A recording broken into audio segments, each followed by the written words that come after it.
I think we think. Oh my God. Are you filming? Okay, here we go. Give me 5.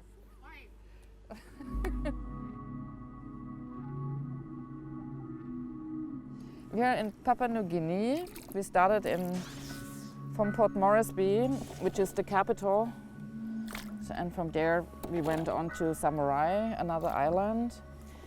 And the idea is to go even further north, like to do a circle.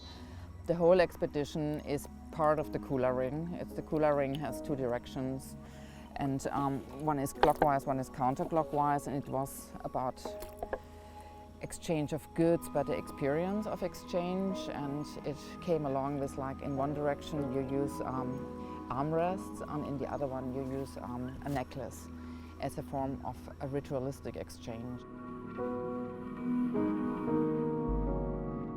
This is a place where most people cannot come. It's very far away, it's a remote place. I mean, it's an amazing opportunity, it's a big privilege that we have. So is there something we can share?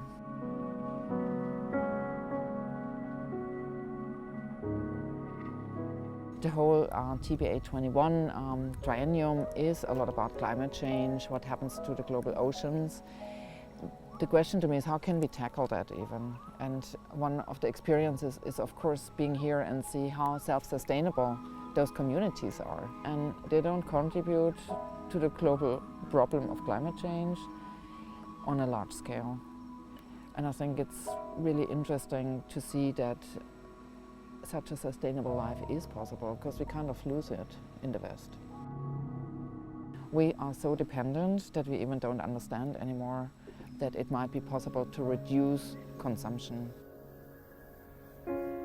What is equally important than the location is that we do this journey as a group of very diverse people, mainly artists, but also a PhD student of mine and the crew, Francesca, Marcus. So this whole constellation going somewhere together at a place where we all never have been is the interesting part, really. Newell Harry was in residency with us, and he's very interested in languages. Papua New Guinea is a place where still more than 800 different languages are spoken. So that has been very critical to me. How do we enter such a space? So much better than a photograph. Yeah, I'll cherish. This will have a lot of memory and meaning for me. Yeah, I mean, Chigan is very interesting because he engages in the harbors, basically, that are put now together by the Chinese government, what is called the New Silk Road. We forget that 70% of global trade is done on the ocean, not actually by air or by land. You can have like investigative journalism. They'll go in and they'll tell you this is what's happening, these people are exploited, and so on and on. But I don't think they can tell you what the other thing is. Because I think only artists are in that unique position to give another opinion on what this thing is.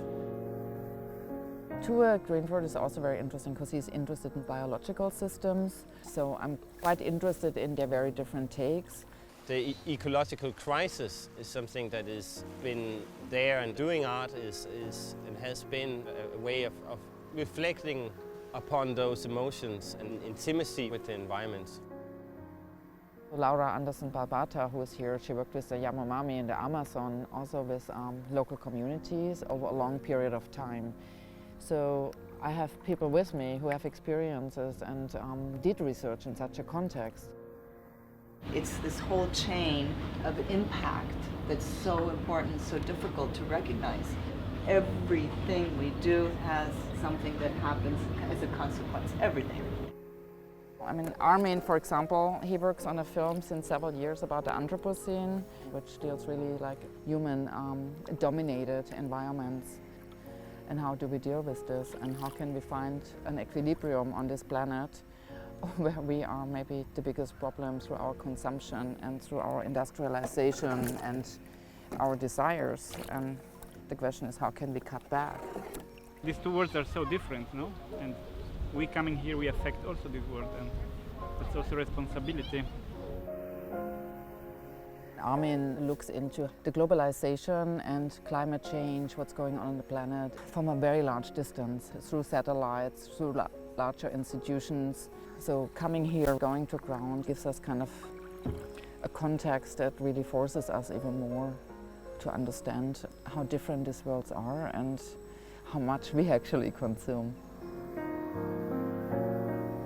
Artists often are very individualistic, but the experiment here is go together with a group with very different practices.